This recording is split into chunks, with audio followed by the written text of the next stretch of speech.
Hello, I'm meteorologist Matt Makens. Today was a very typical day across the state with 90s out across the plains. Warm in Lamar, though, 100 degrees. In the mountains, 60s and 70s and 90s for the western slope. Fairly typical, though.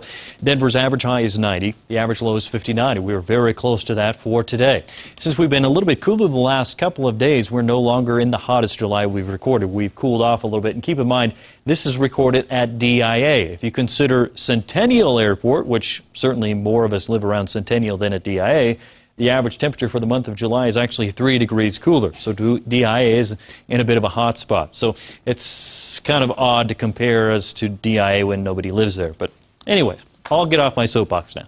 Temperatures down to the south have been cooling off with the showers and thunderstorms continuing here, and they will continue for the next couple of hours. So rainfall for really today, but it could go just beyond midnight, will be in these green areas. So any thunderstorm in this coloration here for the eastern plains, that's upwards of a trace to a quarter of an inch. That's about it. Then you get into this green coloration, which is mostly in the south central mountains.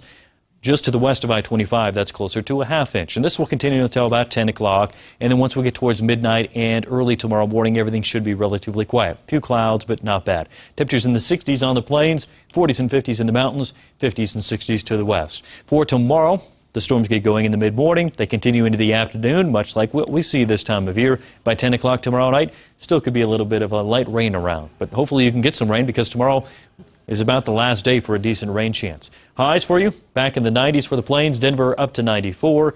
As far as the mountains, 70s and 80s, and 80s and 90s out towards the west. Here's your 7-day planner. Again, the rain chance really kind of stops on Wednesday. We'll just have isolated storms Thursday, Friday, and a mostly dry weekend ahead. High temperatures will range back into the upper 90s by the time we're into the close of the week and a hot weekend ahead.